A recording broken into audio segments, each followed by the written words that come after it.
déclaration de l'ex-député ki nga xam ne moom mooy Moustapha Diakhaté àdduna jëmale ci li nga xamante ne mooy son arrestation ak ni ñu ko téye woon foofee ca kaso ba. Donc ba muy génn annoncé woon na ab janook taskatu xabaar yi ba mu génnee tamit la mu xamle moom moo di tey moom Moustapha Diakhaté nee na rëccuwul li nga xamante ni waxoon na ko ba ñu dugal ko ca kaso ba, maanaam kaddu ya mu yëkkati woon ca protocole présidentielle ba voilà. Donc nee na moom guñaafiye la waxoon, mais tamit rëccuwu ko benn yoon parce que moom contexte bu mu ko waxee woon ak na mu ko waxee woon c'est un peu différent par rapport ak ni nga xamante ni moom la ñu ko noonu lañ ko décortiquer laataa ñuy dikk ci yeneen ponk yi nga xamante ni souligné na ko. mu jugee prison gannaaw ba nga xam ne def na fa 1 mois et demi. Donc Moustapha Diakhaté mi nga xamante dikkat na toujours nekkat ci position ba nga xamante ni nekkoon na ko booba tey. Qu'est-ce que ça vous fait en tant que koo xamante ni tey citoyen sénégalais nga bokk ci la mouvance présidentielle? waaw yaakaar naa jàngat bi ma ci am d'abord balaa may ñëw ci fond discours bi. yaakaar naa ni prison kenn yéenewu ko kenn. Mais également dañuy wax ni l'obéissance à la loi dont on est prescrite est liberté. maanaam boo nekkee ci réew du désordre.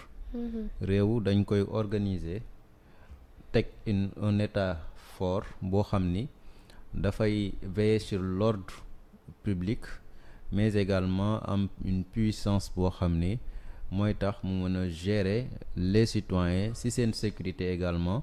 Mais tamit lépp loo xam ni day indi insécurité ci kàddu ci jëf ak lu mu mënti doon mu veiller à cela. Donc nit pour nga am liberté fokk loi yi nga xam ni teg nañ ko fi, muy offense au chef de l'État, muy lépp loo xam ni dafay tooñ nit, dafay dindi worma nit. nit ku nekk war nga ko sàmmal sa bopp, sàmmal ko sa morom également. Donc li nga xam ni waxoon na ko ba ñu jàpp ko, juger ko, yóbbu ko fi nga xam ni moom mooy prison bu Rebeuss, je pense que bu ko defaatee wala keneen beneen sénégalais bu dul moom defaat ko également. dina am même tort bi ni mel nga xam ni teg nañ ko ci kawam. Parce que tamit yoon mënu fee nekk parce que yow opposant nga, tu es contre ce pouvoir, contre ce régime, que ça vous donne droit de tout dire, nga xam ni dara du la ci fekk. képp koo xam ni def nga lu yoon di tere rek. que ce soit mu nekk moom Moustapha wala mu nekk keneen koo xam ni sax dafa nekk ci régime bi, yoon daf lay teg loxo pour que la prochaine fois doo ko defaat. ba tey ci forme bi nga ko waxee, mais Moustapha Diakhaté est-ce que tamit yoon boobu tegu na ci ndoddam? Parce que tey bu taxawee ne moom assumer na ses responsabilités, mu taxaw tey xam lekk ni moom regretté wul li mu waxoon, Ousmane Sonko mënu ko effacer. Est-ce que en quelque sorte yoon boobu tey taxaw na wala mënal na tey ñenn ñi nga xamante ni taxaw nañu bu ñu duggee kaso génn du leen def dara en quelque sorte? Oui, parce que xam nga tamit yoon dafi nekk di àtte, mais tamit àtte bi da koy teg ci yoon. ça pas dit que ni yow wax nga loo war te wax rek que dafa lay punir lu weesu yow daan yi mu la war a teg. donc c'est aux citoyens tey daan nañ la, boo ñàkkee jom également génnaat di dëggal sa bopp ci li nga xam ni moom lañ la daanee woon. dans ce cas lu la ci fekkaat rek il faut assumer et ne pas porter préjudice lépp lu xew rek ni Ousmane Sonko la. Vous avez parlé tout à l'heure d'effacement. Je pense que le Premier ministre Ousmane Sonko n'est pas là pour effacer qui que ce soit. Le Premier ministre Ousmane Sonko est là pour gouverner dans la transparence, mais avec une bonne gouvernance, une bonne gestion, pour que li nga xam ni moom mooy sénégalais yi moom la ñuy xaar ci moom ñu mun ko am économiquement, mais dans la justice également. Donc économiquement ci justice bi également sénégalais yi gis ci seen bopp, fexe ba li nga xam ni dafay xew ci dans l'espace public, injure publique, xaste, xuloo, wax ci nit lu ñaaw, si suñu ay magistrats, ci juges yi, ci homme politique yi, mais tamit ci nit ak nit en tant que militant wala lu mu mën ci doon. Je pense que ces choses-là on doit les régler dans l'espace public parce que ça peut plus continuer. vous êtes contre un régime, allez-y sur les débats techniques par rapport ak moom li nga xam ni teg na ko ci vision 2050 bërki démb plan de redressement bi ñëw na économique et social démb waxoon ñi ngi ñëwoon di wax ci plan de redressement ci wàllum service public venez on est là mettez le débat sur la table discutez sur ça. Je pense que c'est ça la liberté d'expression. Man damay wax ni aujourd'hui on n'a pas besoin nit ñi dañuy jaawale ñaari terme mooy la critique et le critique c'est de donner son avis, ses opinions, et dans ce sens-là c'est pour trouver des solutions. Mais quand tu fais de la critique, c'est de juger la personne, et quand tu juges, tu peux créer des problèmes. Et que politique de animosité, politique c'est un débat d'idées techniques yoo xam ni lépp loo xam ni dafay avancer loo suñu réew la. Donc dama koy ñaax wala keneen ku mel ni moom rek que ni lancé bi mu nekk du lancé bu baax, parce que ce qu'il fait en réalité c'est défier l'ordre public, c'est défier le gouvernement, c'est défier la justice. Que man damay ñëw terroriser tout le monde, lu ma neex laay def, lu ma neex laay wax. Dans ce cas également c'est la justice de prendre les choses en main, parce que tamit la justice ne doit en aucun cas être faible. D'accord, mais ci ay kàddoom ba tey Alfatma ñu nemmeeku muy wax wàllum justice, mais la tamit wàllum justice wax na ci ordre protocolaire de l'État, disons que ni le premier ministre, le président de l'Assemblée nationale et le président de la République waruñu ci nekk ci même ligne bi. Su fekkente ni ñu ngi dox war nañu mën a respecter ordre protocolaire bu État. C'est écrit où? Dans la Constitution. Où est-ce qu'on a écrit ça? On a écrit où que président buy dox, le premier ministre ak ki nga xam ni moom mooy président de l'Assemblée nationale waruñu nekk ci président de la République waruñu nekk di doxandoo ensemble en même ligne. On a écrit ça où? C'est juste un protocole qu'on a mis en place. Te protocole boobu je pense que les trois yi nga xam ni ay institutions lañ tey ñi ngi koy respecter à la lettre. Moom xanaa dafa oublier woon le cas de Abdoulaye Wade, le cas de l'ex-président Macky Sall. Il faisait la même chose. Bu doon dox, il marchait avec son premier ministre Amadou Ba, waxtaan ak moom discuter. Mais bu fekkee ni dans un cadre boo xam ni président dafay dem di dukki wala lu mu mënti doon, on laisse le tapis président dérouler, le premier ministre à chaque fois ñu ngi koy gis à côté. Mais dans un cadre boo xam ni dañu dem ci benn lu ci mel ni plan de redressement par exemple bi ñu doon teg, quand ils sortent, mais ils ont le droit de discuter, de marcher, de waxtaan et tout. Je pense qu'il y a pas de problème là, il y a pas de protocole là-bas. C'est juste que ils ont une haine, un don envers ce gouvernement et surtout envers le premier ministre Ousmane Sonko. Je pense que loolu également c'est pas ce qu'on attend des hommes politiques ou bien des opposants fii nga xam ni situation réew bi foofu la toll. On les appelle à recadrer leur discours, leur vision, à se projeter par rapport aux attentes des Sénégalais, mais également par rapport à ce que le gouvernement est en train de mettre en place, faire une critique par rapport à leur fonctionnement pour que les Sénégalais puissent voir le résultat à court et à long terme.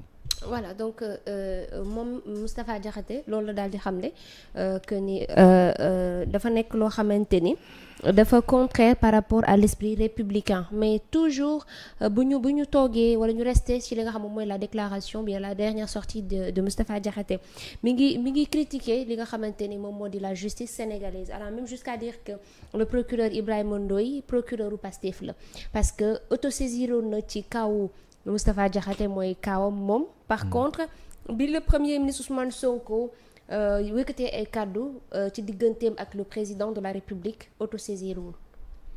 Oui, le procureur Ibrahima Ndoye n'est pas un procureur de Pastef, mais il est un procureur de la République. Il fait partie du parquet. Donc lépp loo xam ni dafay laal la République, que ce soit le président de la République, y compris son premier ministre, il a le droit de statuer, faire appeler le parquet, parce que il faut Sénégalais xam quelque chose. Dans la Constitution, on a dit que le gouvernement comprend le premier ministre qui est le chef du gouvernement et ses ministres. Plus loin, dit le gouvernement conduit et coordonne l'action de la politique de la nation sous la direction du premier ministre. Plus loin, il dit que le premier ministre est responsable devant l'exécutif est responsable à l'Assemblée nationale. Donc je pense que Sénégalais yi tey le problème c'est pas ce régime. Le problème est que les régimes précédents dañu tàmmaloon une façon de gestion boo xam ni c'était pas adéquate, c'était pas une bonne gestion, une bonne démarche par rapport ak li état doon doxee. Je m'explique. Quand on voit régime yi fi jaaroon, que ce soit Abdoulaye Wade, Senghor, Abdou Diouf ba ki nga xam ne mooy Macky Sall, en réalité le premier ministre joxuñu ko woon tous les pouvoirs qu'il fallait pour que mu mën a gouverner, parce que c'est le premier ministre qui gouverne. Moo tax suñu gisee le premier ministre Ousmane Sonko avoir cette démarche-là au niveau du gouvernement, ils s'inquiètent, ils se disent que mais ça c'est pas normal, or que c'est tout à fait normal. Constitution, je viens de citer cet article-là, je pense que c'est l'article 57 de la Constitution. Donc, c'est le Premier ministre, lui, qui gouverne le pays. Le président de la République, lui, il dirige le pays. J'ai même entendu certains aux opposants dire que, bon, le Premier ministre ne devrait même pas dire que, bon, Djoklen mon gouvernement, mais c'est tout à fait normal qu'il dise cela, parce que c'est lui qui doit gouverner. Il doit demander ça pour qu'on lui donne tous les moyens pour qu'il gouverne, parce que c'est lui qui doit gouverner. Mais il a déjà les prérogatives. Non, c'est-à-dire, il y a une différence entre la Constitution t'a donné toutes les prérogatives et que est-ce que jox nañ la tous les pouvoirs pour que nga mën a gouverner. Ça, c'est une autre réalité. Moo tax man la les régimes qui sont passés précédents, président Macky Sall, en réalité, c'est lui qui dirigeait et c'est lui qui gouvernait. En même temps. Dañ daan teg un premier ministre boo xam ni, mais en réalité dañ ko fa teg noonu, c'est lui qui dirige, c'est lui qui gouverne.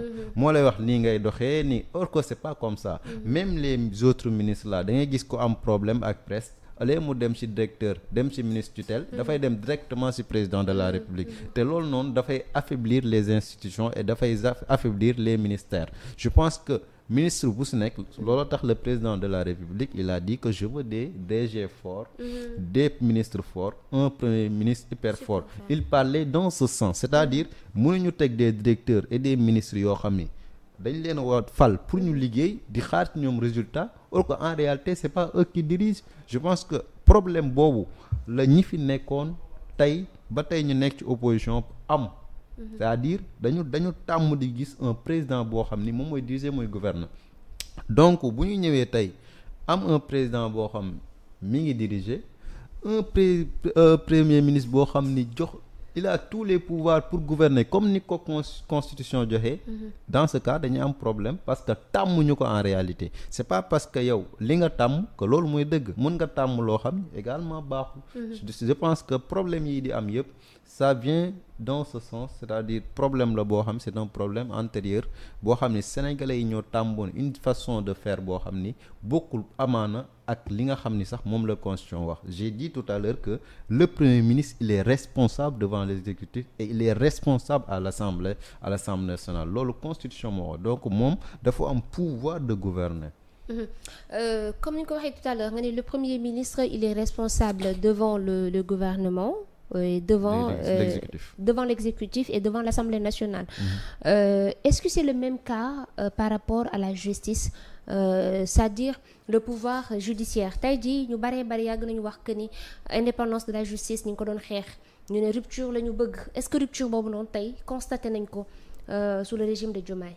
Tout à fait, c'est-à-dire ce sont les Sénégalais qui ne comprennent pas en réalité. Il faut comprendre que parmi les magistrats, il y a les magistrats qui sont assis et les magistrats qui sont debout. Les magistrats qui sont debout, ce sont les procureurs. Les magistrats qui sont assis, ce sont les juges. Les juges sont inamovibles et les magistrats ne sont pas inamovibles. Et les procureurs, c'est-à-dire procureur, moo tax le premier Ousmane Sonko, vous avez une fois entendu dire que ni ministre de la Justice, c'est-à-dire nu mu tuddati position politique la taxawee, c'est-à-dire le parquet ñoom ci ministère de la justice lañ taxawee mooy les procureurs, or que le ministère de la justice moom son chef c'est le premier ministre. Donc quand le procureur tey s'autosaisit sur ces cas-là, c'est tout à fait normal. Maintenant, c'est au juge maintenant. Le juge, lui, il est libre. Il est indépendant sur ses sur la jurisprudence qu'il fait. Moo tax on entend parfois le Premier ministre di ŋàññi la justice. Quand on dit que la justice a un problème aujourd'hui, on parle pas de tous les magistrats, mais de certains juges. Par exemple, vous avez entendu la fois passée au niveau de l'Assemblée nationale, li nga xam ni voté nañ ko, le Conseil constitutionnel dafa censurer yenn yi. Ça veut dire que c'est comme si que les juges aujourd'hui ils sont intouchables, on ne peut pas les toucher quoi qu'il arrive. Je pense que ça c'est un réel problème. Quand on juge aujourd'hui pendant les événements de 2021 part sur des sites pornographiques pour trouver là-bas une vidéo et coller ça, je pense que ça c'est indigne en tant que procureur. Et aujourd'hui, je pense que d'après ce que vient de faire le Conseil constitutionnel, ils sont intouchables malgré leurs fautes, malgré que lu ñu mënti def, ils sont intouchables. Mais le procureur quant à lui, il est là pour veiller ci li nga xam ni moom mooy république bi, mais également képp koo xam ni def nga loo war a def, moom dafay ñëw li nga xam ni moom mooy chargé la xool nag maintenant est-ce que li nga def yaa juge maintenant c'est à lui de trancher. Alors pourquoi Moustapha Diakhaté am une idée que ni ki nga xam ne moom mooy le procureur Ibrahima Ndoye dafay rouler à double vitesse, c'est-à-dire dafa sévère avec l'opposition ba pare tendre avec Pastef? Man j'ai pas vu ça parce que gis nañu ñi nga xam ni ñoom ñoo nekk parti Pastef ñu fi jàpp loo xam musta am fii ñoo xam ne ñu ngi nekk au parti au pouvoir. Vous avez entendu le Premier ministre Ousmane Sonko l'a dit tantôt, il n'a jamais cessé de le dire, que képp koo xam ne yaa ngi saaga dans l'espace public que bokkoo ci man. Récemment même on a entendu dire que kenn ci militant Pastef yi bi mu saaga moom moo jël vidéo bi en tant que leader de parti jox ko ki nga xam ni moom mooy ministre de la justice ne ko defal sa liggéey parce que lii du yoon. Je pense que tey c'est une chance boo xam ni tey sénégalais am nañ ko. Quand on voit un président de la République qui s'assoit et qui dit que la justice elle est indépendante, la justice doit faire son travail. Maintenant, c'est au peuple sénégalais, c'est à la population sénégalaise de faire la pression. Je pense que ça, c'est une chance aujourd'hui. Quand un Premier ministre, malgré que joxe nañ ay décisions qui ne lui sont pas favorables, il est là et dit je suis pas d'accord, justice bi etc. Je pense que ça c'est une chance, or que moom mënoon na doxaleen amaana na leen par rapport ak yeneen régime yu fi amoon. Je pense que ñoom ci seen doxalin d'abord wane na nañ que justice bi elle est indépendante. tey jii bu ñu jugee ci le cas de Moustapha Diakhaté bi nga xamante ne bu mu génnee prison ak léegi yàggul, mais nee na ragalul pour delluwaat fa ndaxte li mu waxoon position ya mu amoon démb ak ya mu am tey, donc dara soppeeku wu ca. Alors dañuy daldi rapidement ci deuxième point bi Al Fatma bi nga xamante ni c'est un sujet